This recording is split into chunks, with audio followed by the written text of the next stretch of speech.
Hey guys, so I'm just going to be going through some different procedures to help prepare you guys for your lab tomorrow. Some things that you really need to know to help it run smoothly.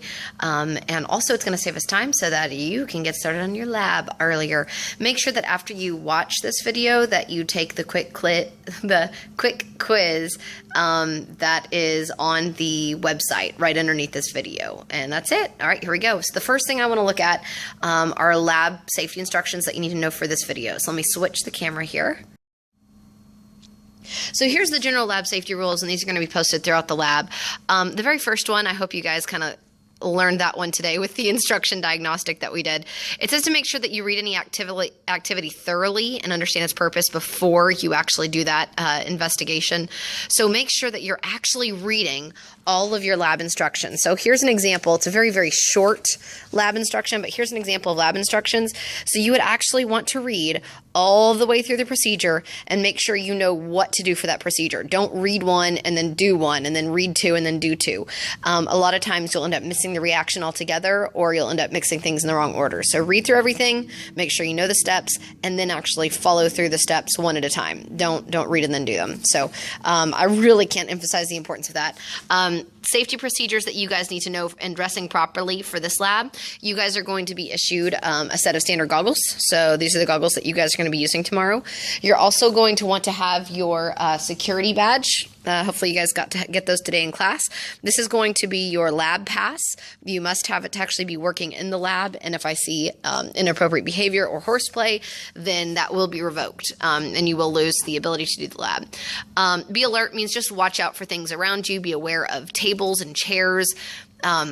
Make sure if you're carrying any chemicals from one part of the table to the other that you're looking around. Dispose of any waste properly. If it doesn't say throw it in the sink or you can rinse it down the drain, you might want to ask me how to dispose of it if it's not listed on your lab sheet. It should be, but if it's not, ask me. Keep your area clean. If there's a spill, make sure that you tell me immediately. I will come over and I will take care of it, or I'll let you know how to take care of it if it's something safe to do.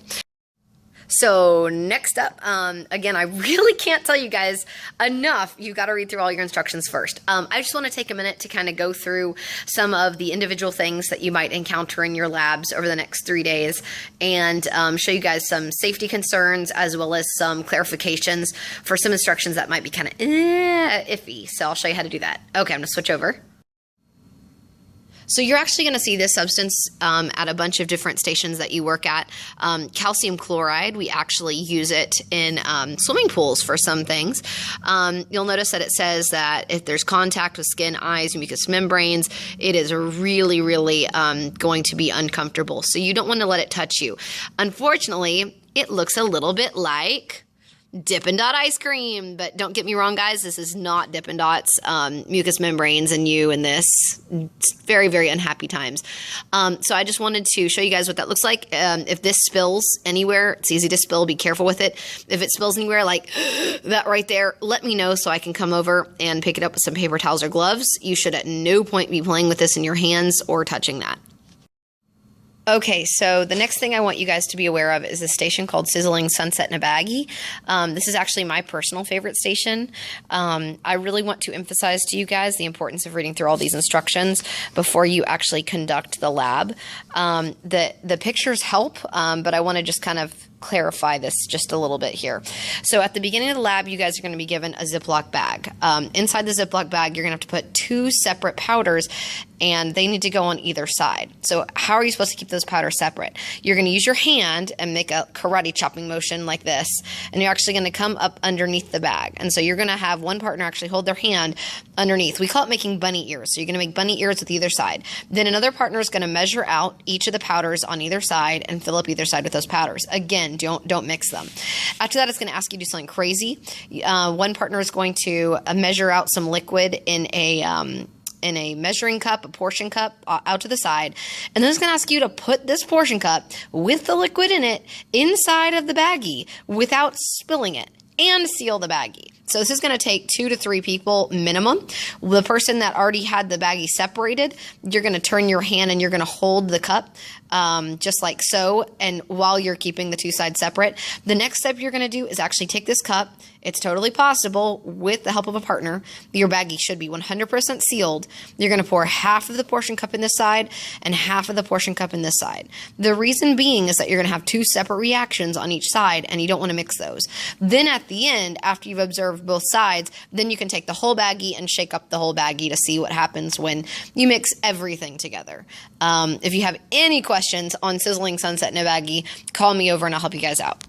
So if you come over here where it says 2.5 grams, instead of measuring that out with the balance, I want you guys to do these approximations instead. So that'd be about half a teaspoonful. And then if we come over here for 10 grams, it says that that would be about 2 teaspoons full. Now here's the deal. This is a tablespoon, not a teaspoon. At least to my awareness it is. So at no point should this spoon be heaping. So if it says 2 teaspoonfuls, it does not mean to take 2 heaping spoonfuls. Okay, so the next thing we want to look at is the station called Bubble Bubble Toil and Trouble, which is really awesome. A few things that you need to know about this station is it's the one with the battery. So you guys are going to have a giant 9-volt battery tomorrow to work with, as well as 2 beakers of water. What I really need you guys to know for this one, 2 things. The first, your battery wires. One will be green, one will be white, at least as far as I know at this time. Your battery wires are going to have some exposed copper on the ends of them. That exposed copper is what's going to actually be reacting in the water, spoiler alert. And however, at no point should the exposed part of the copper wire, oops, there we go, nope, there it goes, on both ends of the battery, on both ends of the wires, be touching. So we do not, absolutely do not want to have your battery with the wires crossing like that where the 2 ends are touching. Nothing's going to happen. No explosions will happen. The problem is that you're completing a circuit, and that's actually going to drain the battery's power. It won't even last till the end of the day. Do not stir with a pipette. If you have a reaction that needs to be stirred, there will be something inside of your tub other than a pipette to stir with. Do not ever, can you tell this is important? Don't ever stir with your pipette. Okay, we're almost finished going through the important stuff for the stations. You guys need to know there's going to be 2 stations called Take a Powder Part A and Take a Powder Part B. Anytime you have a station that has a thermometer, assume you need to get the start temperature and the end temperature. Okay, so now for some good stuff here. I've never run this lab exactly like this before. It's going to be a little bit new. You guys are actually going to have a choice as to, like, after you actually do the reaction with your group, you're going to have a choice for what you complete when you're done. Normally I have my students do a write-up for every single station, but I'm going to give you guys a couple different options. So all of you guys are going to have a checklist. The checklist is going to look like this. Alrighty, so here's an example of the checklist that you guys are going to have for your lab.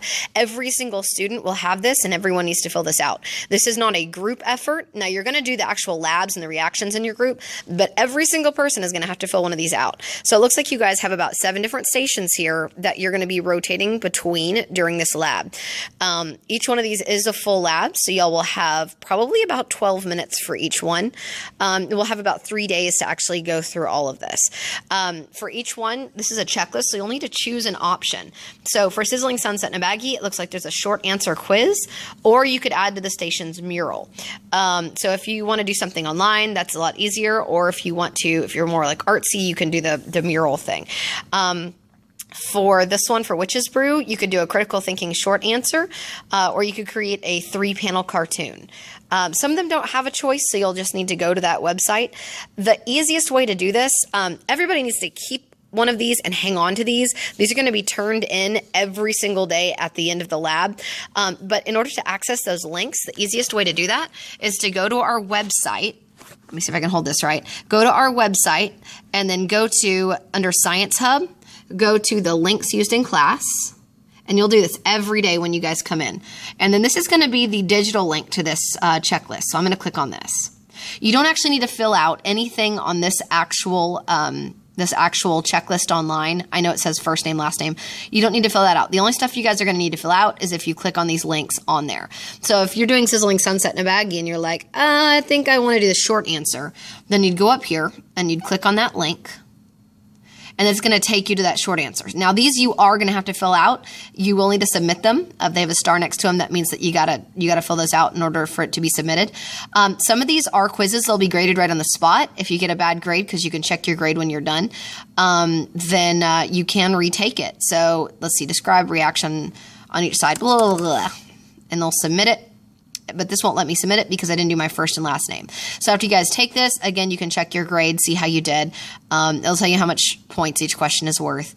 And then you can retake it if you need to. And then you guys will go on to the next station. So that's the way that's going to work. Each one you have different options. Every single one has at least one digital option for you guys to complete. Every single student will have access to their own Chromebook during this lab. And that Chromebook will need to follow you around. That will need to go with you. The next thing that you guys are going to need to know is that several stations at them, you'll need to add to a mural that is actually at that station. So when you get to the station, there's going to be a giant piece of sticky paper somewhere like fixed on the wall or the cabinets. And after you actually complete the reaction, then you'll need to add to that station's mural. This is not a group thing. Every single individual student in that group, if they choose to do the mural, because you'll have a choice for what you get to do, will need to add to the mural. So it's not like one person draws it for the whole group and everybody puts their name by it.